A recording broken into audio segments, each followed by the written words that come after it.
অভিষেক বন্দ্যোপাধ্যায়ের ডিজে মন্তব্য, Bidhannagar cyber crime থানায় এফআইআর। তার পরিপ্রেক্ষিতে কলকাতা হাইকোর্টে রক্ষা কবচ পেলেন তৃণমূলের সর্বভারতীয় সাধারণ সম্পাদক অভিষেক বন্দ্যোপাধ্যায়। ভোটের আগে অভিষেকের মন্তব্যে কড়া পর্যবেক্ষণ হাইকোর্টের। কলকাতা হাইকোর্টের বিচারপতি সৌগত ভট্টাচার্যের প্রশ্ন করেন, ভোটের ফলাফল উল্টে গেলে কি হতো? শীর্ষস্থানীয় নেতার কেন এমন দায়িত্বজ্ঞানহীন মন্তব্য? অভিষেক বন্দ্যোপাধ্যায়ের লিপস অ্যান্ড বাউন্স সহ একাধিক সম্পত্তিতে কলকাতা পুরসভার ডিমোলিশন নোটিশ পাঠানো নিয়ে যখন তোলপাড় চলছে, ঠিক তখনই আইনি লড়াইয়ে আপাতত স্বস্তি পেলেন তৃণমূলের second in command. Bidhannagar cyber crime থানায় দায়ের হওয়া একটি এফআইআরের পরিপ্রেক্ষিতে কলকাতা হাইকোর্ট থেকে সুখবর পেলেন ডায়মন্ড হারবারের তৃণমূল সাংসদ অভিষেক বন্দ্যোপাধ্যায়। বৃহস্পতিবার এই মামলার শুনানিতে আদালত সাফ জানিয়ে দিয়েছে, হাইকোর্টের পরবর্তী নির্দেশ না দেওয়া পর্যন্ত অভিষেকের বিরুদ্ধে কোনো ধরনের কড়া বা শাস্তিমূলক পদক্ষেপ করতে পারবে না রাজ্য পুলিশ। এমনকি এই মুহূর্তে তাকে হেফাজতে নিয়ে জিজ্ঞাসাবাদেরও কোনো প্রয়োজন আছে বলে মনে করছে না আদালত।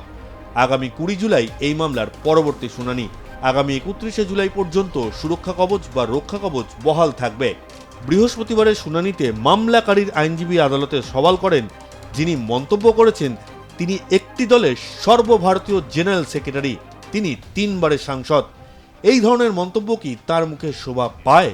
তিনি এটাও বলেন, 2011 সালে মানুষ অনেক আশা নিয়ে পরিবর্তন এনেছিলেন। এই ধরনের মন্তব্য অনেক বেশি প্রভাব ফেলতে পারে। তখন অভিষেকের তরফে আইনজীবী কল্যাণ বন্দ্যোপাধ্যায় বলেন, নির্বাচনী প্রচারে পারদ চড়া থাকে। ভোটের সময় কেন্দ্রীয় স্বরাষ্ট্রমন্ত্রী অমিত শাহ উস্কানিমূলক মন্তব্য করেছিলেন। এরকম মন্তব্য করে ফেলেন রাজনৈতিক নেতারা, যদিও কল্যাণের সেই যুক্তি ধোপে টেকেনি। রাজ্যের তরফে সওয়াল করা হয়, অভিষেকের মন্তব্যের তদন্ত প্রয়োজন। 2021 সালের ভোট পরবর্তী হিংসার কথাও এদিন আদালতে উল্লেখ করেন মামলাকারীর আইনজীবী। বিচারপতি তখন রাজ্যের ব্ল্যাক হিস্ট্রি অর্থাৎ কালো ইতিহাসের কথা উল্লেখ করেন। চলতি মাসের 15 তারিখ অভিষেক বন্দ্যোপাধ্যায়ের বিরুদ্ধে বিধাননগর সাইবার ক্রাইম থানায় রাজীব সরকার নামে এক সমাজকর্মী অভিযোগ দায়ের করেন। অভিষেকের বিরুদ্ধে এটাই ছিল রাজ্য পুলিশের প্রথম এফআইআর। নির্বাচনী প্রচারের সময় অভিষেক বন্দ্যোপাধ্যায় কেন্দ্রীয় স্বরাষ্ট্রমন্ত্রীর উদ্দেশ্যে বিস্ফোরক মন্তব্য করেছিলেন। 4 তারিখের পর ডিজে বাজানোর কথা বলেছিলেন অভিষেক, তার ভিত্তিতেই মামলা। আমি অমিত শাহকে চ্যালেঞ্জ করব, যদি আপনার বুকের পাটা থাকে আর বাপের বেটা হন, 4 তারিখ কলকাতায় থাকবেন, 12টার পর দেখা হবে। কত বড় গুন্ডা আপনি আর কত আপনার ক্ষমতা, 4 তারিখ দেখা হবে। খেলা তোমরা শুরু করেছো, শেষ তৃণমূল করবে। নতুন সরকারের জমানায় এই এফআইআরের জেরে যে কোনো মুহূর্তে গ্রেফতারির আশঙ্কা প্রকাশ করে আইনি সুরক্ষা ও আগাম জামিনের আবেদন জানিয়ে গত সোমবার কলকাতা হাইকোর্টের কড়া নেড়েছিলেন অভিষেকের আইনজীবীরা। বৃহস্পতিবার সেই মামলার জরুরি শুনানিতেই বিচারপতি স্পষ্ট করে দেন, সত্য উদ্ঘাটনের স্বার্থে তদন্তকারী অফিসারকে অবশ্যই আইন মেনে তদন্ত চালিয়ে যেতে হবে। তবে রাজনৈতিক ডামাডোলের জেরে এখনই অভিষেক বন্দ্যোপাধ্যায়কে গ্রেফতার বা হেনস্থা করা চলবে না। অবশ্য স্বস্তি দেওয়ার পাশাপাশি অভিষেকের ওপর বেশ কিছু কড়া আইনি শর্ত আরোপ করেছে কলকাতা হাইকোর্ট। বিচারপতির নির্দেশনামায় স্পষ্ট বলা হয়েছে, অভিষেক বন্দ্যোপাধ্যায়কে পুলিশের মূল তদন্তে সম্পূর্ণ সহযোগিতা করতে হবে। তদন্তকারী অফিসার জিজ্ঞাসাবাদের জন্য ডাকলে তাকে সাড়া দিতে হবে। পুলিশ যদি ইতিমধ্যেই অভিযুক্তকে কোনো নোটিশ দিয়ে থাকে, তবে আইনসম্মতভাবে অভিষেক বা তার আইনজীবীকে নির্দিষ্ট সময়ের মধ্যে তার উত্তর দিতে হবে। এছাড়া আদালতের আগাম অনুমতি ছাড়া কোনোভাবেই রাজ্য বা দেশের বাইরে যেতে পারবেন না ডায়মন্ড হারবারের সাংসদ। আর অভিষেক যদি তদন্তে সহযোগিতা না করেন বা কোনো শর্ত লঙ্ঘন করেন, তবে পুলিশ সঙ্গে সঙ্গে আদালতের দ্বারস্থ হয়ে এই সুরক্ষা কবচ প্রত্যাহারের আবেদন জানাবে।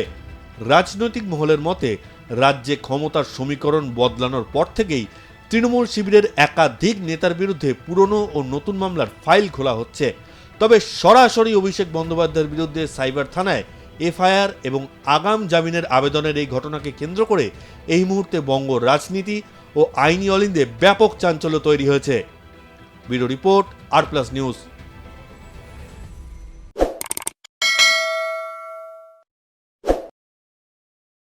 বাবু মাস্টারের গড়ে বিজেপি বিধায়ক রেখা পাত্রের উল্লাস।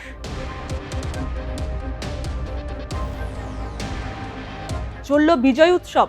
ভাবুন একবার, একসময় বাবু মাস্টারের গড়ে চোখ তুলে টু শব্দ করার সাহস ছিল না, সেখানে কিনা উঠছে গেরুয়া আবির। হিঙ্গলগঞ্জ বিধানসভার অন্তর্গত ভবানীপুর, যে এলাকায় একসময় ত্রাস ছিলেন বাবু মাস্টার, সেই বাবু মাস্টারের গড়ে গলা উঁচিয়ে শান্তির বার্তা দিলেন হিঙ্গলগঞ্জের বিধায়ক রেখা পাত্র। ভবানীপুর কেন্দ্র এখন মুক্ত। কোথায় গেলেন বাবু মাস্টার? তবে কি বিজেপি ছেড়ে তৃণমূলে ফেরা তার কাল হলো? হিঙ্গলগঞ্জ বিধানসভার বিধায়ক রেখাদি স্বাগতম। জয় শ্রীরাম, জয় শ্রীরাম। ২৬ বিধানসভা ভোটে কলকাতার ভবানীপুর কেন্দ্র ছিল লড়াইয়ের ভর কেন্দ্র, যেখানে শুভেন্দু অধিকারী বনাম মমতা বন্দ্যোপাধ্যায়ের লড়াইয়ে তেতে ছিল ভবানীপুরের মাটি। যে মাটি থেকে শুভেন্দু অধিকারীর কাছে হারতে হয়েছে ঘরের মেয়ে মমতা বন্দ্যোপাধ্যায়কে। কলকাতার ভবানীপুর কেন্দ্রের মতো এ রাজ্যে আরও একটা ভবানীপুর হাতছাড়া হয়েছে তৃণমূলের। হিঙ্গলগঞ্জ বিধানসভা আসনের মধ্যেই পড়ে ভবানীপুর, যেখানে এক সময়কার ত্রাস বাবু মাস্টার ওরফে ফিরোজ কামাল গাজীর কথায় বাঘে গরুতে এক ঘাটে জল খেত। আজ সেসব অতীত নেই। ৩৪ বছরের বাম শাসন, নেই তৃণমূলের কোনো প্রভাবশালী নেতা। আজ শুধুই রয়েছে গেরুয়া ঝড়। ২৬ বিধানসভা নির্বাচনে রাজ্যের সাথে সাথে ভরাডুবি হয়েছে সীমান্তবর্তী সুন্দরবন বিধানসভার হিঙ্গলগঞ্জ। একসময়ের স্কুল শিক্ষক বাবু মাস্টার বাম আমলে দাপুটের নেতা ছিলেন। ২০১১ সালে পালাবদলের পর তিনি তৃণমূলে যোগ দেন এবং বসিরহাট মহকুমার শাসক দলের হেভিওয়েট নেতা হয়ে ওঠেন। ২০২১ সালের বিধানসভা নির্বাচনের ঠিক আগে তিনি দলবদল করে বিজেপিতে যোগ দেন। তবে ওই বছরের শেষের দিকে তিনি ভুল স্বীকার করে তৃণমূলে ফিরে আসেন।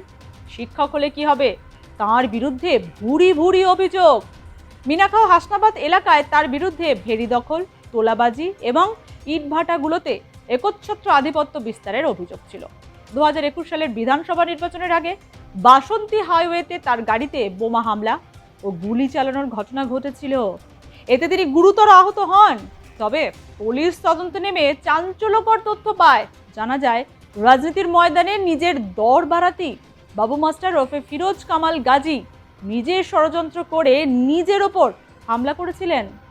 এই অভিযোগে তাকে গ্রেপ্তার করে পুলিশ। কি বর্ণময় চরিত্র ভাবুন। প্রায় সব ঘাটেরই জল খাওয়া হয়ে গেছে এই নেতার।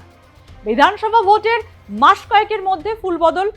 মমতা বন্দ্যোপাধ্যায় অভিষেক বন্দ্যোপাধ্যায়ের কাছে ক্ষমা চেয়ে ফিরোজ কামাল গাজী ওরফে বাবু মাস্টার একসময় দাবি করেছিলেন বিজেপিতে যাওয়া হঠকারী সিদ্ধান্ত। বিজেপির মতাদর্শের সঙ্গে তার কোনো মিল নেই, কিন্তু তৃণমূলে এসেও কোনো সুবিধা করতে পারলেন না তিনি। ক্ষমতাচ্যুত হয়েছে তৃণমূল। হিঙ্গলগঞ্জে খাটেনি তার ক্যারিশমা।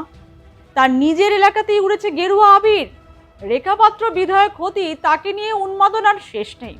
আর তাই বাবু মাস্টারের গড়ে গিয়ে বিজয় উৎসব করে স্থানীয় বিজেপি নেতৃত্ব যেন বুঝিয়ে দিল বাবু মাস্টারের দিন গেছে, এখন তার ঘরে থাকাই শ্রেয়। রেখাপাত্র শোনালেন এই ভবানীপুরে একসময় বিজেপির পতাকা লাগাতে গিয়ে পিছিয়ে আসতো দলেরই কর্মীরা।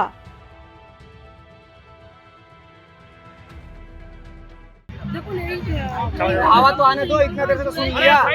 শুধু যে আমাদের এই ২ নম্বর মণ্ডলে ভবানীপুরের কিন্তু বলে নয়, এইভাবে আমাদের কিন্তু বিজেপি ফ্ল্যাগ বাঁধা যেত না এবং সনাতন ধর্মের যে গেরুয়া ধ্বজ তাকেও কিন্তু মারা যেত না। কিন্তু কিন্তু এক বিশেষ সম্প্রদায়ের মানুষেরা গিয়ে ভাঙচুর করতো এবং যারা বাঁধত তাদেরকে কিন্তু আজকে মানুষ মাথা উঁচু করে বুক চিতিয়ে নিজের ধর্মকে প্রতিষ্ঠা করতে পারছে এবং নিজের পছন্দের রাজনৈতিক দলকে সম্মান করেছেন এবং আজকে তার জন্য আজকে একত্রিত হয়ে আজকে বিজয় মিছিল পালন করছেন, আজকের বিজয় উৎসব পালন করছেন। এটা থেকে সত্যি আনন্দ তো যে আমাদের ভারতীয় জনতা পার্টি আমরা সকলে এই হিঙ্গলগঞ্জবাসী আমরা লড়াই করে আজকে এই হিঙ্গলগঞ্জে বিজেপি ভারতীয় জনতা পার্টিকে প্রতিষ্ঠা করতে পেরেছি। আর আগামী দিনেও আমরা চেষ্টা করব ভারতীয় জনতা পার্টি যেন ক্ষমতায় থাকেন এবং আমাদের প্রত্যেকটা হিঙ্গলগঞ্জের প্রত্যেকটা মানুষ যেন মাথা উঁচু করে বাঁচতে পারে। সন্দেশখালি দিয়ে লাইমলাইটে আসা রেখাপাত্র। বিজেপির ভরসার নাম রেখা এখন সন্দেশখালি, হিঙ্গলগঞ্জ সহ বসিরহাটের ভরসার নাম। তাকে নিয়ে বিজেপি কর্মী থেকে মহিলাদের মধ্যে উন্মাদনার শেষ নেই। ভবানীপুরের বিজেপি কর্মী সমর্থকদের উদ্যোগে বিজয় উৎসবের আয়োজন করা হয়।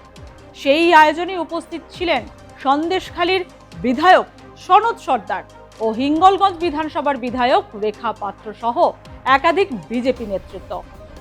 এই বাবু মাস্টার গড়ে মনের আনন্দে বিজয় উৎসব পালন করলেন এবং গেরুয়া আবির ও বিজেপির পতাকায় উড়িয়ে বিজেপির নিচুতলার কর্মী থেকে নেতৃত্বরা বুঝিয়ে দিলেন আপাতত পদ্ম সরণি ভয়মুক্তি।